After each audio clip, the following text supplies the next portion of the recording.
incineratorë që nuk ekzistojnë. Si mund të paguaj ky shtet të vazhdoj të paguaj për një shërbim që nuk e merr, për objekte që nuk ekzistojnë.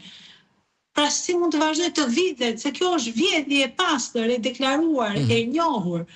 botërisht. Pra, në këtë aspekt nuk është lajmi është buxheti i madh, por sa do vidhet ky buxhet, sa do të shkojë te qytetarët dhe sa do të shkojë tek xhepat e qeveritarëve, tek oligarkët, tek klientët e pushtetit, tek ata që përdoren pastrimin e parave të politikanëve. Dhe kjo është drama e madhe që ka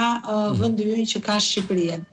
Po, s'ka problem, vazhdojmë se dëgjojmë ndërkohë sa të rregullohet problemi atje. Po, presim vetëm pak momente sa po të rilidhemi me zonjën Ina Zhupa, ku po diskutojmë pikërisht këtë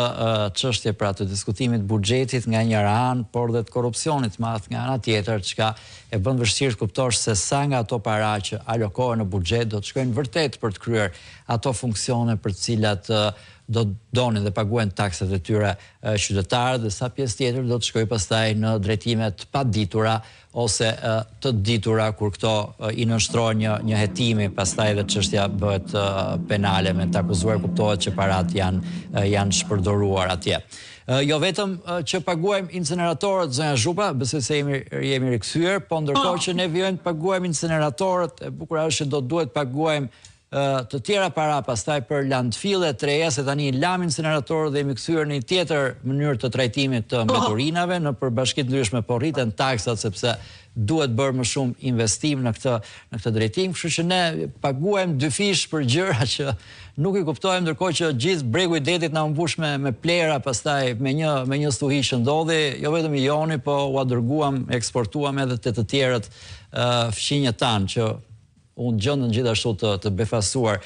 si ne. Si diskutoni këto çështje në komisione, për shembull kur diskutoni për parat, se për shembull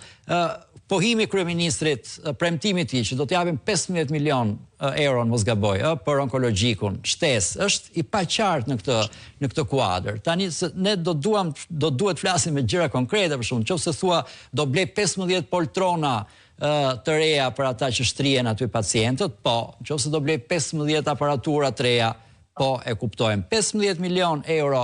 ne nuk e dim ku do shkojnë dhe për çfarë do shkojnë në të vërtetë. Absolutisht, ka qenë dhe shqetësimet kryesore që ka ngritur Partia Demokratike në çdo komision, përfaqësuesit tanë në çdo komision gjatë debateve të buxhetit, për të kuptuar konkretisht ku shkojnë parat e shqiptarëve. Ju morët shembull atë që deklaron kryeministri për onkologjikun, dhe askush nuk e di në fakt nëse këto para do të shkojnë tek ilaçe, tek terapia, tek aparatura, apo do të quajnë se shkojnë këto para, po shkojnë për parkingun e QSUT-s, apo për hotelin që do ndërtohet atje i QSUT-s nëpërmjet fondit shqiptar zhvillim, dhe nuk merret vesh çfarë do ndodhi, dhe askush nuk jep përgjigje për këto. Nuk japin përgjigje për këto sepse mbas çdo paraje të dhënë ka një njerëz që është